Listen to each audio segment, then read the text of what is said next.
don't believe me. Don't believe me. Let me introduce Tricia Karina, who's going to come on board with us. Holy cow, it's hot in here. Tricia, are you here? Hi, Michelle. Hey, girl, good to I'm see here. you. How are you? Hi, good. Thank you for joining me. Yes, I I'm really happy to be appreciate it. here. Thank you. Now, let me ask you this, Tricia. Have I prepped you or paid you for any answers? No, Okay. Are you a little nervous? What the hell is she going to ask me? not really. I'm just Good. gonna, whatever you ask, I'm just gonna be honest with my answers. Thank you. That's exactly what we want. So, Tricia, when did you join the bakery? I joined January 17th, 2023. 2023. Fantastic. So, where were you in your business in January or December, and where are you now? Oh my gosh, it's amazing to where I am now. Really? Yes, for where I was in January, still struggling with pricing, I think was like I didn't realize how low I was pricing or how much I was leaving on the table before I joined the bakery. It was astronomical. It's Um, crazy, isn't it? yeah, definitely. I mean, I joined January 17th, and then less than 6 weeks later, I I closed a design fee where I would have normally charged maybe 6,000, Mhm. and I charged 20,000 and got it. Really? Congratulations. I Yes. love hearing these stories. So you Yeah. made your money So back exponentially within a short period of time. yes, and I've Yeah. continued to do so every single month up until, like usually there was one fee I closed this week. I would normally charge 1,800 and I charge 8,500 and And they didn't, confidently did they push back? Did you have to justify? nothing. She actually told me she thought my construction fee was too low. Okay. Should I raise it for you? I know. She's like, she said, I feel your construction fee, your visits fee is too low. And I'm like, well, I said, I take tips, That's a good response. I love that. I love but it's definitely changed my life. I work less. Mhm. Now I don't even work Fridays. I work Oh, well, Monday thanks for through being here. Thursday. Yeah, I work You put Monday on to makeup and got Thursday. dressed for us. We have wedding weekend going on Oh, here there we go. this weekend. Fun, So fun, I fun, just got fun. my hair done. Yeah, Fabulous. but you've taught me to really streamline my week and my days and not be jumping all over the place doing the same thing every day. I love that. So I would say really streamlining my Monday through Thursday, Mhm. so that on Fridays I can spend time with my family and go away for the weekend, and then I'm ready on Monday to just jump back What a into noble my work concept. week. Are Yeah. you working in the evenings? No, I shut off at 6 p.m. Awesome. Good. Sometimes 5. Yeah, no, I'm not working in the evenings. I've really set boundaries with my clients. Mhm. Um, your whole process of from beginning to closing the contract to everything has really made me set those boundaries tighter with everybody, so everybody respects my time Good. and when I'm out there. So, so everything that our audience has learned this week, from contact to contract, is the foundation of a lot of your boundaries. How would you say the rest of the bakery builds on, say, this workshop? I would say it's helped me a lot with the business process, the Mhm. forms, the questionnaires, the applications. Everything is so detailed. Like if I'm going through a situation with a project, I can just go in the bakery and search for what video I'm looking for or what form I'm looking for and go through it. And then I can, write questions down. So when we do the coaching live on Wednesdays, then I Mhm. can ask, a construction question or a marketing question just based on what I'm going through. That's basically Right. how I've been taking the training, is based on what I'm going through. Uh-huh. And because it's sticking better that way. Yeah.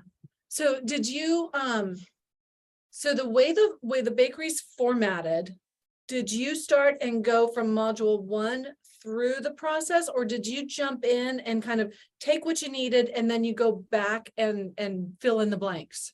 Yeah, I take what I need and I go back and fill in the blanks. That's how I did it. My coach had Yeah. her program set up similarly to the way I set up the bakery.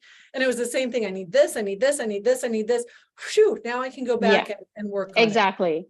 Because I feel like going through what I needed to fix, what I was doing wrong, getting to know all of that from the get-go and applying it from the beginning is what I needed to do. And then now I just go back in and I look for, as different situations arise, I go back in and I look at the different coaching and stuff that's available. That's awesome. That makes sense. And Diane, my coach was a woman by the name of Kelly Roach. She talks about online courses and stuff like that. She's not bakery related, or she's not design related. And if you guys have questions for Tricia, please drop them in here as well. And I'll ask her for you. What was I going to say? So are you active in the Facebook group? I am. Yes. How has that worked for you? Oh, really good. Like if we need a question answered like right away, or we're in a jam on site sometimes, yeah, you can easily jump in there and somebody is going to answer for you. right. So I like that there's so much support on there. Just everybody just, giving each other support, whether it's the coaches, it's some of the other bakery members, like everybody like puts in their input. That was such a beautiful side benefit that I didn't anticipate. But it's just been so beautiful to organically see all of these women supporting women. Oh yeah. Yeah. I think you on the whole, you give off that, you're here to support and help. And everybody that's joined is the same. We're all here to support and help. But that also brings up, let's go to talk about module 1 and 2. We all attract people to ourselves. There's enough business. You're in Orlando, right? I'm in Orlando. So, and there's a shit ton of designers out there. And Dee Dee's in my neighborhood. We share the same neighborhood. Oh no shit, that's amazing. Is she the one who got you to join the bakery? She did, yes. That's awesome. That's awesome. And we're in the same community. So let's speak to that, because you're saying that the community that I have, cultivated here with the Interior Design Business Bakery is that of support and community. It's the same thing. You are out there in another baker's neighborhood, but people are attracted to you because you're you. People are attracted to you because you're you, and attracted to Dee Dee because she's Dee Dee. Do you feel like there's any competition or anything because you guys are following the same process next door to each other? No competition whatsoever. We literally live 8 minutes away from each other. I love that. That is so cool. Yeah, there is no competition. We've each formed our own niche with everyone in our community. And so we each deliver something a little bit different. Yeah. So and you present yourself differently. Yeah. You're you and she's her. Yeah, exactly. And it's a matter of trust and a matter of the rapport with the client when we meet them. But we have no issues working in the same area. As Dee Dee says, there's enough work to go around for all of us. Yes, there's enough ugly houses. Oh yeah, enough ugly houses. And we are very supportive of each other. I love that. And lots of our clients are surprised because they will call her or they will call me, and then they're surprised to learn that we're actually really good friends. They're like, "Aren't you guys like competitors?" We're like, we don't do that. Yeah, I love hearing that. One of the questions from Facebook is, why did you choose Michelle over other coaches and programs? Because you were most human related. I felt that connection listening to you. I can tell genuinely from your heart that you care about what you're putting out there, and I'm that same kind of person. So for me, I will connect to someone that's just like me, who gives off that same energy. Which is why our clients for interior design come to us, because they gravitate towards our energy. So thank you for that feedback. That's helpful from my standpoint of coaching. Erin says you haven't launched her own business yet. You do have product selections for your dad's design and construction company. Is it better to wait until I start my own interior design company, or do you wish you had done this class before even opening your doors? What would be the best time to do the bakery? Before you open the doors.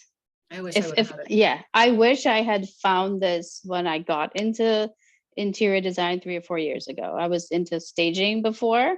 Me too. And then when I got into interior design, it was more of a struggle of trying to find what I was going to do. And then Dee Dee was actually my mentor and helped me figure a lot of things out from the beginning. But yeah, if I had found this, Yeah.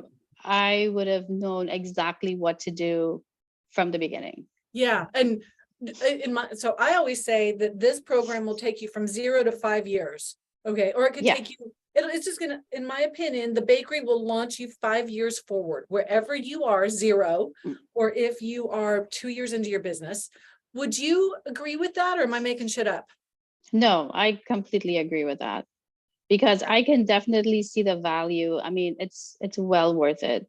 I struggle too. I was on the bakery, the same Zoom that I'm on here. I did this for 2 or 3 times, and just really assess it. I did You it were 2 a or 3 times, stalker. really assess it. Yeah, I was stalking you way before that too.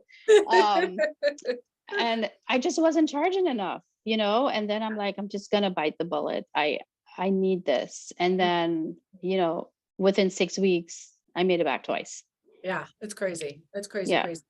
I've got 2 last questions for you. There's some Mhm. people who are asking how you find your clients. And I want to ask you if modules 1 and 2, which is the, who are you? Like, what is your uniqueness? Remember, did you do those modules? Your strengths, weaknesses, opportunities, your Mhm. badassness, your background and stuff like that. And then there was the, and then there's the ideal client profile, and then the marketing and social media, and Sarah, the master coach and stuff like that. Did Mhm. any of that, do you use that content plus your own, or how do you find most of your clients? Most of my clients are word of mouth in the community. And also I have built a really strong clientele with the veterans in our area. Cool. And I have found them to be my ideal clients. Oh, good. And so by word of mouth from my first veteran client to where I'm at now with my 7th veteran client, it's kept my work continuously. That's awesome. Are you a veteran? I am not a veteran, but all of my vendors are veterans. And so I have found them to be my ideal client. What a cool niche. Yeah. I never thought about that. I am also a certified living in place professional, and that is where we deal with health and wellness with people that may have mobility issues, or designing for people for long-term care. Oh. So being in that field has also helped me create that niche with veterans, and being able to help them with kitchen and bathroom designing. Oh, I love that. We need to talk offline if you get the chance. Sure. Fun to do like a podcast or something in the future. That's a really cool niche. Really cool. Yeah. Niche. Okay, so last question. And then I'm going to bring Nicole Lano on. Nicole. You went through this a few times, and we've been doing the rolling in the dough like every couple of months. I'm changing that up. We might finish every couple of months this year, but then we're going to go to maybe twice a year, maybe, I don't know, less than that, more than that. But my point is you've gone through this a few times. Based on your experience, having lurked in the background, okay, and then having made that leap, and most of the argument is probably financial. What would you say to the audience, whether it's financial or otherwise? Like, what was your biggest hesitation to jumping in? And my why? biggest What would you say hesitation to them? My biggest hesitation was, can I afford it? Yeah. Right? Because what my fees was telling me that I couldn't. But what I should have done was just jumped in after the first one that I sat in on, because I wasted time. That makes sense. Okay, so yesterday we were talking about fear of like joining this is false evidence appearing real. Your false evidence was your existing fees and business practices didn't let you think you could afford it, but it's because that is false evidence. Oh, Exactly. so cool. Yeah. And all I needed to do was join from the first time, and then I would have been where I'm at now a year ago. That's awesome. That is awesome. Well, Tricia, I can't tell you how much I appreciate you being here. Thank you so much for having me. So very much. It's just coming from the heart. I hope everybody can resonate with your honesty. But can you see my air conditioning's not working? I'm dying over here. Oh, mine's not working either, but my AC guy just got here. I've got a message out to mine. Like, this isn't working fast enough. Come on. It's Florida. It's too hot. Everything's breaking. Yeah, and Texas. I think it's just running and running and running and running. So, okay. Well, good luck with your AC. I Thank will you. see you in the Thank you for Facebook group. having me, and thank you everyone for listening. And Yeah. Michelle's whole program is amazing. Like, you guys will not regret it. Thank you, honey. I appreciate it. Thank you. Have a good Bye. weekend. You too. Well, hello, lovely.